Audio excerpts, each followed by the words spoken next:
Bonjour à toutes et tous et bienvenue dans cette conférence Office informatique ayant pour thématique l'intelligence artificielle au profit de l'ERP Abacus. On se réjouit de vous avoir avec nous cet après-midi et de pouvoir échanger sur ce thème passionnant qu'est l'intelligence artificielle dans le cadre d'un ERP. Les orateurs, tout d'abord, à cette conférence. Je me permets de commencer. François Josse, moi je suis en charge de tous les aspects commerciaux chez Offiza pour les marchés PME et régie immobilière. Et puis on a la chance d'avoir avec nous aussi deux consultants issus de notre team projet et consulting. Tout d'abord Lionel Roulet, qui est consultant salaire et RH chez Office Informatique, ainsi que Xavier Bello, qui est en charge de l'intégration des modules finance et comptabilité d'Abacus au sein aussi d'Office Informatique. Euh, Peut-être quelques mots par rapport à la société Office Informatique. Donc, nous sommes une société de 65 collaborateurs. Nous proposons des prestations de services. Nous offrons des prestations de services autour de l'ERP Abacus, principalement avec un focus sur les marchés des PME, des régies immobilières, des administrations publiques et des services industriels. Nous sommes partenaires hors Abacus depuis l'année 2018 et nous sommes à la tête d'un portefeuille d'environ 200 clients en production. Voilà, je ne vais pas m'étendre plus. Avant de laisser la parole à Xavier, je voulais juste vous informer que vous avez la possibilité tout au long de cette conférence de nous poser des questions. N'hésitez pas à le faire vraiment au fil de l'eau. On a réservé une séance de questions-réponses à la fin de cette conférence pour pouvoir répondre à vos interrogations ou autres suggestions. Voilà, je vais laisser donc la parole à Xavier qui va démarrer cette présentation. Merci. Yes, merci beaucoup François. D'ailleurs, si je peux juste me permettre, je pense qu'il faudra que tu désactives ta caméra, comme ça on est sûr qu'il n'y a pas de soucis. Merci Xavier pour le conseil. Par rapport à la plateforme, d'ailleurs on n'a pas forcément l'habitude d'utiliser, donc n'hésitez pas à nous dire dans le chat s'il y a un petit souci de partage d'écran ou quoi que ce soit. Je pense qu'on peut donc commencer cette présentation peut-être en resituant un peu qu'est-ce que l'intelligence artificielle, en tout cas dans le contexte des ERP. Du coup, une définition qu'on peut trouver notamment sur le site Wikipédia, c'est que l'IA est définie comme l'ensemble des théories et des techniques mises en œuvre en vue de réaliser des machines capables de simuler l'intelligence.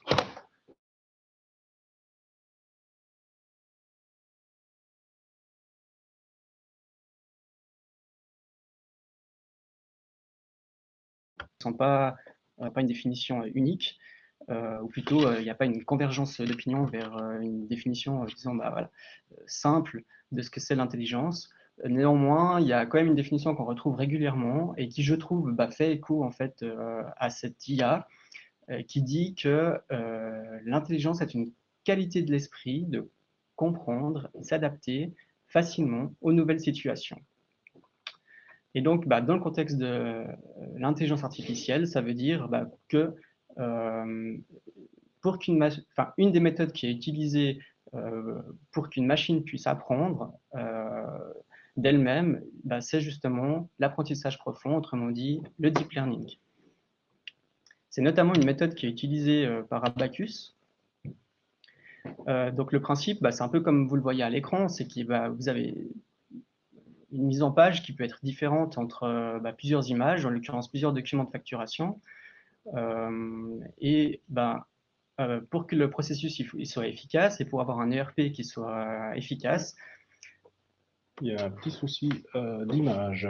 On nous dit à l'oreillette qu'il y a un petit souci d'image. Alors qu'est-ce qui se passe? Si jamais ça bug, on vous entend plus. D'accord. Donc, du coup, je ne sais pas qu'est-ce qu'il en est. Est-ce qu'on poursuit comme ça ou est-ce qu'on peut-être on refresh? Ouais. Alors, on va faire un petit refresh en espérant que les problèmes seront réglés. On vous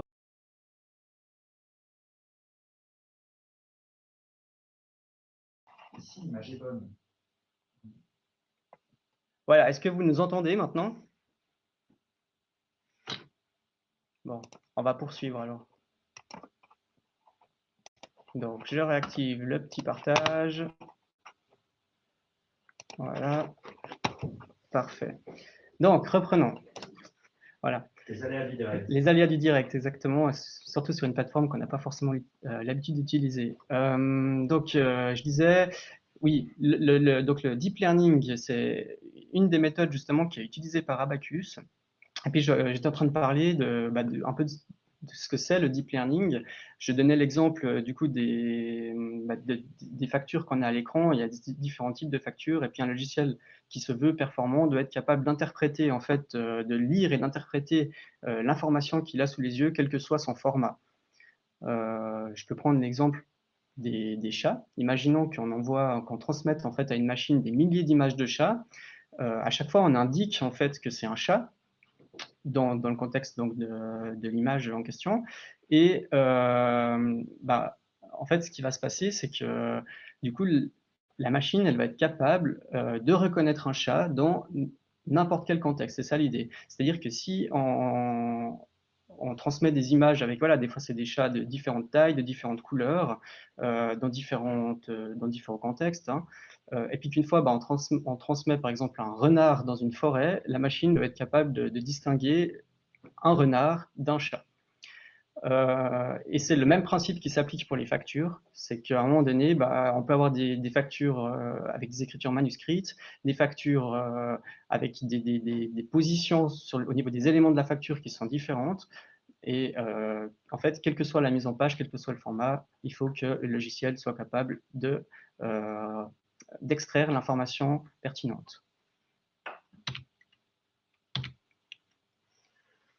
Donc finalement, ensuite, merci Xavier. Donc on a vu un petit peu maintenant la théorie, on essaie de contextualiser le deep learning théoriquement. Maintenant, qu'est-ce que cela représente dans le RP Abacus? Donc dans le RP Abacus, on va prendre l'exemple finalement d'une note de frais, d'un processus de note de frais qui va nous accompagner durant toute la journée, durant toute cette conférence. Et finalement, l'objectif de l'IA, ce sera de traduire finalement toute une série de quittances. Vous savez qu'en Suisse, on a des quittances multiformats, on a des toutes petites quittances, des énormes quittances, on a des quittances avec très peu d'informations, d'autres avec énormément de détails. Et finalement, l'intelligence artificielle doit être capable finalement d'aller interpréter chacune de ces quittances, y retrouver à l'intérieur de celles-ci toutes les informations qui lui sont pertinentes et rejeter toutes celles qui lui sont inutiles, de sorte à pouvoir les traduire dans un langage qu'Abacus sera capable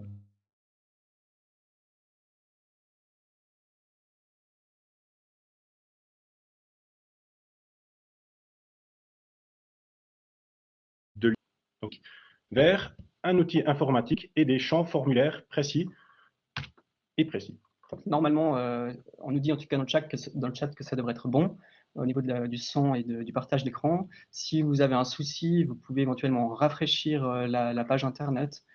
Et puis, n'hésitez pas à nous dire si vraiment les problèmes persistent. On va continuer cette présentation.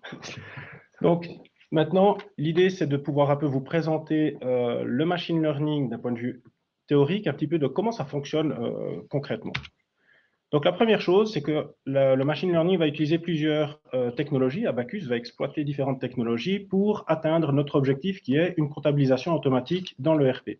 Le premier point, c'est qu'on va prendre en fait une quittance. On va utiliser la reconnaissance OCR. Reconnaissance OCR, on en a déjà parlé tout à l'heure. C'est la capacité de reconnaître les caractères sur une quittance, sur une facture. Mais on va aller un petit peu plus loin. Il va falloir maintenant reconnaître les données en tant que telles. Pas simplement savoir qu'un A est un A, mais de savoir finalement qu'une adresse est une adresse, quel type d'adresse il s'agit, de repérer qu'est-ce qu'un montant, qu'est-ce qu'un numéro TVA, qu'est-ce qu'un fournisseur, de finalement savoir qu'est-ce qui correspond à quoi sur ce document. Ensuite, on va encore une étape au-dessus avec le machine learning qui est la complétion de données, la capacité de donner des informations qui ne se trouvent pas sur le document original, comme par exemple pouvoir classifier l'information, déterminer que depuis une quittance, on est capable finalement de classer cette information en disant « Ah, mais ça, c'est une facture de tel type » ou « C'est une note de frais de tel ou tel type ». Ou encore de compléter par exemple les données Sur le document se trouve par exemple un numéro TVA et de pouvoir y retrouver finalement le propriétaire dans une base de données. Le tout, une fois que toute cette reconnaissance elle est faite, ce n'est pas terminé, il faut encore structurer ces données dans un format prédéfini, de sorte à ce que l'ERP soit capable finalement de récupérer cette information dans les différents champs qui lui sont propres. Donc il faut vraiment structurer ces données pour pouvoir les exploiter. L'avantage finalement de toute cette technologie, c'est qu'au final, on puisse arriver à une comptabilisation automatique, qu'il n'y ait plus besoin finalement que quelqu'un intervienne pour recevoir les informations et devoir encore les trier ou les classer. Comme la machine a pu le faire en amont, derrière, on peut automatiser le processus jusqu'à son aboutissement. Voyons maintenant, finalement, comment ça se fait dans le logiciel Abacus, plus concrètement. Avec un exemple du coup très concret, un exemple d'ailleurs qui va nous suivre jusqu'à la fin de cette présentation, qui est lié donc au processus de saisie des notes de frais. Donc dans cet exemple-là, on a donc une quittance qui a été scannée via l'application qu'on verra tout à l'heure. Voilà, la première chose que le logiciel il va faire, c'est simplement lire l'information qu'il a en face de lui, typiquement l'adresse, Valora Schweiz AG. Donc il va lire tout d'abord Valora Schweiz AG, il va interpréter et comprendre que c'est une donnée d'adresse, première chose, et ensuite vous pouvez voir sur la quittance.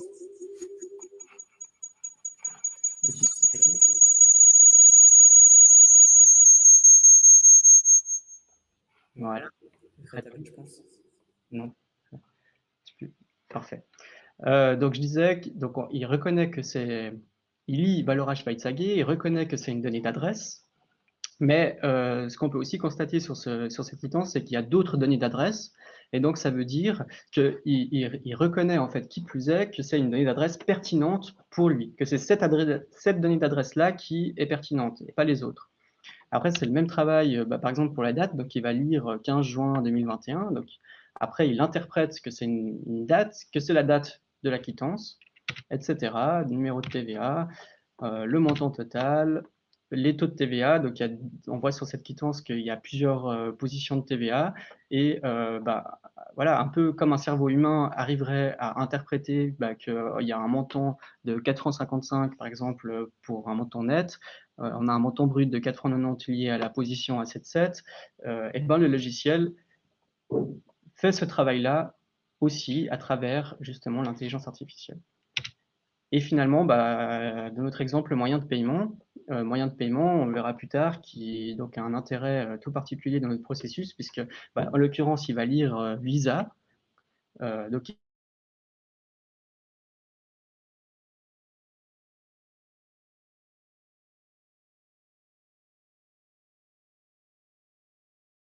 il sait un remboursement en fait auprès de l'employé, si c'est la carte employée, ou si c'est la carte de l'entreprise. Et à ce moment-là, ça va suivre un flux un petit peu différent. Et puis finalement, on a la structuration dans notre exemple. Donc l'idée, ça va être d'analyser, de déterminer les blocs qui sont intéressants, d'analyser ces blocs, par exemple le bloc de taux de TVA. Donc on voit en bleu la position de la lettre A, donc 7,7, un montant à 4,55 francs, etc., 4,90 francs. Et donc de déterminer que ces informations-là, ces taux de TVA-là qui nous intéressent et pas les autres. Donc de faire déjà un tri en fait par rapport à ce qui va être pertinent pour la suite, donc pour le logiciel, et ce qui ne l'est pas. Et finalement, de structurer en fait cette information, de partir de documents et d'informations qui ne sont pas structurés à quelque chose qui soit intelligible pour Abacus. Finalement, on a l'étape de complétion.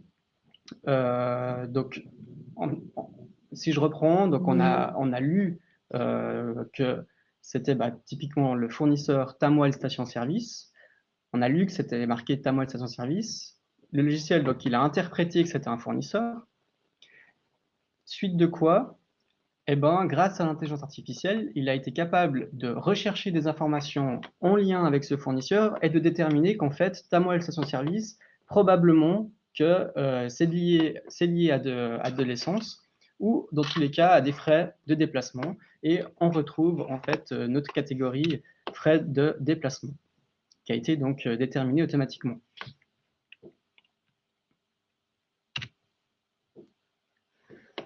Je me permets juste une petite aparté. On nous dit sur le chat que ça rebug. Est-ce que c'est le cas pour tout le monde ou est-ce que c'est juste la personne qui nous a indiqué cette question? Si on peut juste avoir 2-3 personnes qui nous indiquent s'il faut rafraîchir de notre côté ou si c'est tout bon et on peut continuer. Parfait, je vous remercie beaucoup. Donc on va continuer. Visiblement, ça bug que pour une ou deux personnes. Sinon, il ne faut pas hésiter à rafraîchir. Vous n'allez pas quitter C'est tout bon. la présentation. Parfait. Donc, on va continuer ce processus. On va passer maintenant dans le processus beaucoup plus concret encore. Donc, on va juste encore vous faire un schéma de ce qui va être démontré tout à la fin de cette conférence et de pouvoir aussi contextualiser l'intelligence artificielle, à quel moment, en fait, elle intervient et ce qu'elle permet finalement d'effectuer dans le processus de notes de frais. Donc, on va vous présenter les notes de frais avec notre partenaire, en fait, Abacus Yapil, et Yapil étant, en fait, un institut bancaire, une néobanque. Dans notre contexte, finalement, j'ai personnellement un compte Yapil à titre personnel, donc ce n'est pas un compte d'entreprise, et j'effectue mes notes de frais via cette banque. Donc, ce qui se passe, c'est qu'évidemment, un jour, je suis en clientèle, je vais manger à midi, je paye finalement mon repas sur Yapil pour pouvoir ensuite le déclarer en interne pour me faire rembourser. Qu'est-ce qui va se passer? C'est qu'en fait, il y a une interface automatique entre Yapil et Abaclick qui permet finalement de soumettre sa note de frais à Abaclick, Abaclick étant déjà le contexte Abacus. Et c'est dans Abaclick que l'intelligence artificielle va se déclencher. Donc, on va envoyer les informations de Abaclick. Abaclick va nous permettre de scanner le ticket de caisse. Et c'est à ce moment-là que l'intelligence artificielle intervient, puisque c'est elle qui va interpréter tout ce qui se trouve sur le ticket de caisse, classer, ordonner les informations pour les envoyer de manière structurée à l'ERP Abacus. À ce moment-là, moi, en tant que collaborateur, j'ai fini ma part, j'ai fait ma déclaration de note de frais et elle arrive maintenant dans l'ERP. Au niveau de l'ERP, il y a différentes choses qui vont pouvoir être effectuées vu toutes les informations qui sont envoyées de manière structurée. Le premier élément, c'est qu'on va déjà pouvoir faire une première imputation comptable, c'est-à-dire on va pouvoir stocker les informations dans un compte de passage et on va pouvoir finalement comptabiliser l'écriture dans les comptes correspondants. En même temps, on va pouvoir déclencher un processus de validation pour que ma hiérarchie valide ou non ma note de frais et on va pouvoir préparer déjà à ce stade-là un ordre de paiement. Une fois que le processus de validation est effectué, on va pouvoir finalement finaliser la transmission à l'e-banking pour que l'ordre de paiement puisse être exécuté. On voit ici que chez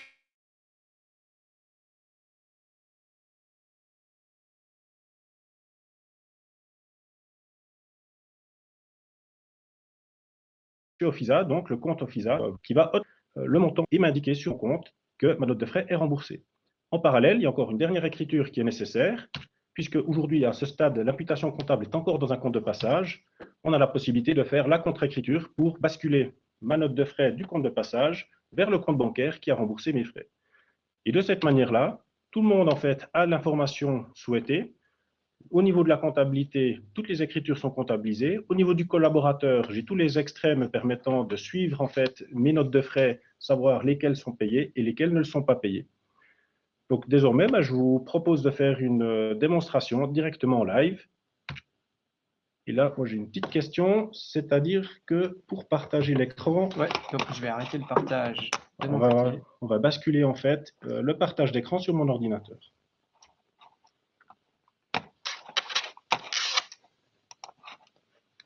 Et là maintenant, je peux partager mon écran. Parfait. Yes.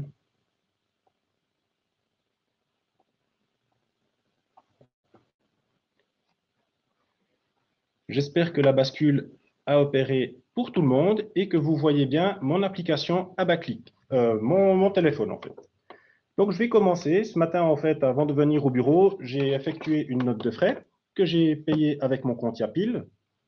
Donc on va voir un petit peu ce qu'il s'agit. Concrètement, je suis allé me payer un petit litre d'essence avec un sandwich, j'avais faim. Donc là, je suis dans l'application Yapil et on voit que c'est une note de frais que je vais pouvoir soumettre à ce niveau-là. Je clique dessus et là, ça va m'ouvrir l'application Abaclick qui est l'application d'Abacus. J'ai ma quittance à côté que je vais pouvoir scanner. Là, vous voyez déjà que le système va essayer de repérer ma note de frais et elle est en train de l'analyser. Donc tout ce qu'on vous a montré jusqu'à présent, c'est à ce stade-là que ça opère. L'intelligence artificielle opère réellement maintenant. Voyons le résultat. Le premier résultat qu'on va pouvoir visualiser, c'est que nous sommes bien dans du machine learning. Le machine learning, ça veut dire quoi? Ça veut dire que, en fait, le système va vous faire des propositions et vous pouvez toujours modifier ou améliorer la donnée. Et au fur et à mesure que vous allez nourrir l'outil, ben, l'outil va également s'améliorer et apprendre au fur et à mesure du temps. Donc là, je retrouve l'adresse de mon fournisseur et on voit qu'il a été capable de me retrouver le montant exact de ma quittance. On retrouve ici à quel endroit ce matin j'ai effectué ma note de frais. Il a repéré que sur ma note de frais, il y avait autant des éléments de TVA à 7,7 que des éléments à 2,5, puisque j'ai acheté un sandwich et de l'essence. Et j'ai également ici l'information sur ma carte de crédit. Donc je vois que toutes les informations sont correctes. Et ce qui se passe également, vous voyez ici tout en haut, qui me met frais de déplacement, parce qu'effectivement, j'ai effectué ma note de frais dans une station-service. Donc le système m'a fait la liaison directement avec cet élément-là. J'ai la possibilité de demander au collaborateur un commentaire. Je suis un peu pressé, j'ai besoin de liquidité, 5 francs 70, c'est quand même important. Je mets mon commentaire et je soumets directement à ma hiérarchie. Du coup, on va basculer maintenant dans le RP. Pour ma part, en tant que collaborateur, j'ai terminé ma déclaration de note de frais. J'arrive ici dans l'outil d'Abacus où sont récoltées finalement toutes les informations liées aux notes de frais et on voit que c'est instantané. L'information que je viens de saisir sur mon smartphone est directement visible ici pour le comptable, la personne qui s'occupe des notes de frais. Ce qui est important ici, c'est que l'on va pouvoir voir différentes informations. On retrouve l'information frais divers, on retrouve toutes les informations liées à la TVA qui sont déjà posées de manière structurée dans le RP. La quittance est évidemment liée à la structure de sorte à ce que la personne puisse quand même la contrôler. L'intelligence artificielle ne vous empêche pas de devoir quand même contrôler les informations de sorte à pouvoir améliorer cette intelligence artificielle. Et au niveau des écritures comptables, on voit qu'une écriture comptable a déjà été effectuée ici dans un lot, dans une espèce d'écriture transitoire, où on voit que tout a déjà été déposé dans les bons comptes. C'est-à-dire qu'ici, j'ai bel et bien un compte qui s'appelle « Autres frais du personnel »,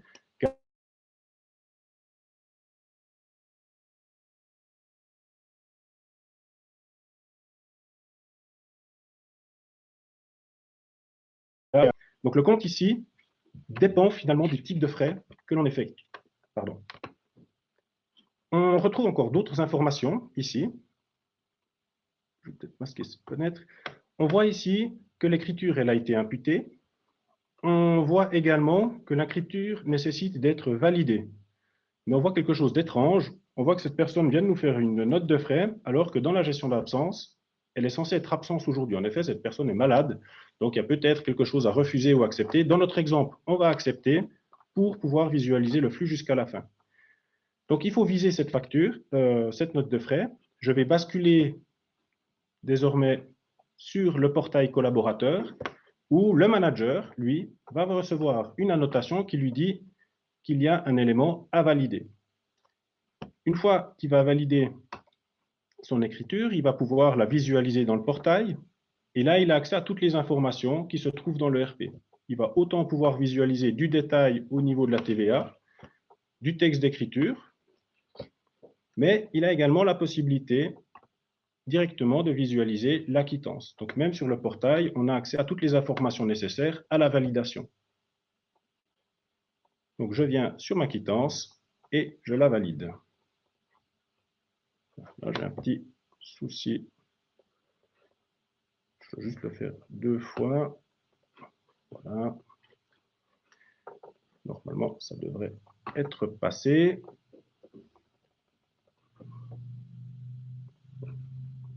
Je vais le faire ici. Voilà, elle a passé. Voilà. Ici, on voit que l'écriture a été visée et elle a été confirmée par mon responsable, qui est Paul Marer. Maintenant que l'écriture est visée, si on retourne dans les écritures comptables, on voit que l'écriture n'est plus dans mon écriture transitoire, mais a bel et bien passé dans les écritures finales, mais toujours sur le compte de passage. Donc, la dernière étape, évidemment, c'est le remboursement, le paiement. Donc là, ici, on n'a pas encore eu l'occasion d'aller jusqu'à ce bout de paramétrage, mais dans le paramétrage, on peut déclencher automatiquement le remboursement de la note de frais via notre outil de e-banking qui envoie automatiquement l'ordre dès qu'il est visé. Ici, je peux le déclencher manuellement également, si je le souhaite. Donc, si je vais dans les transferts d'ordre, je vais retrouver ma note de frais. Voilà, on retrouve ma note de frais qui s'est rajoutée aux autres qui étaient ouvertes et que je vais pouvoir, évidemment, exécuter. Donc, ce qui est intéressant, en fait, dans cette intelligence artificielle, c'est qu'on a la possibilité, grâce à la reconnaissance automatique des caractères et surtout à la complétion des informations, à la classification et la structuration des données, d'automatiser un processus qui, normalement, nécessite de passer par différentes personnes qui vont chacun rajouter une information complémentaire, classer telle information, corriger des informations. Et le fait qu'on est capable, finalement, de tout automatiser du début à la fin, permet, dans un monde idéal, de faire un remboursement de notes de frais en moins d'une journée entre le moment où la personne fait sa note de frais le matin et elle est remboursée en automatique le soir. La présentation est désormais terminée. Je vais passer la parole à Monsieur Josse qui va vous parler en arrière-plan. Merci Lionel. Merci Lionel. Donc moi je vous propose c'est d'ouvrir effectivement cette phase de questions-réponses. On a déjà une question de Maria qui nous demande si on peut envisager avec les applicatifs qu'on a présentés aujourd'hui un remboursement instantané. Alors, s'il n'y a pas de flux de validation, très concrètement, ce sera complètement instantané. Alors après, l'instantanéité dépend aussi de la banque de remboursement.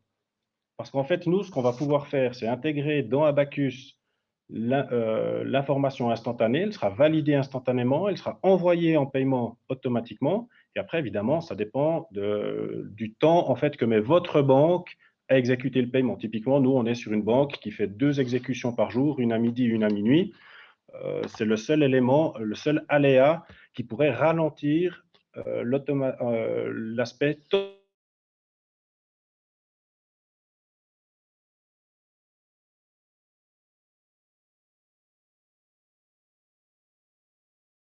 totalement instantané. Il y a des... Merci Lionel. J'ai une question de mon côté. Concrètement, ces fonctionnalités que vous avez présentées aujourd'hui dans Abacus, ça existe, on peut les déployer, je dirais, demain ou après-demain? Alors, oui et non, c'est-à-dire qu'en avant, évidemment, c'est une technologie avancée qui nécessite en fait les dernières versions d'Abacus. Donc, c'est disponible dès aujourd'hui, mais il faut avoir une version 2021. Dès que vous passez sur une version 2021, c'est un processus que l'on peut implanter chez vous. D'accord, donc il faut avoir une version d'Abacus up-to-date. Exactement. Pour bénéficier des nouvelles fonctionnalités, ce qui paraît d'ailleurs assez logique. Parfait. D'autres questions du côté des participants? A priori, il n'y en a pas. Du coup, Xavier, est-ce que tu peux repasser rapidement sur le PDF? Voilà, c'était juste pour conclure. Merci d'avoir assisté à cette conférence. Je vous propose donc différentes façons, bien entendu, si vous avez des questions complémentaires suite à cette présentation, de nous contacter, soit par email. Je ne sais pas si le slide apparaît. Voilà, des questions, tout bon. Ouais, voilà, contactez-nous, donc soit par email à info@oi.ch, soit par téléphone. On a aussi la possibilité, enfin vous avez aussi la possibilité dans l'espace visiteur d'aller planifier un rendez-vous d'affaires avec l'un d'entre nous. Et puis, on l'espère aussi pouvoir vous retrouver physiquement cette fois-ci lors du Salon LEC les 21 et 22 septembre prochains. Sachant que on aura aussi l'occasion de refaire cette passionnante conférence lors du Salon LEC en septembre, en espérant bien entendu qu'il puisse être organisé en fonction des directives sanitaires. Voilà, merci encore pour votre attention, votre écoute, et on vous souhaite une excellente fin de journée. Au revoir. Excellente fin de journée. Au revoir.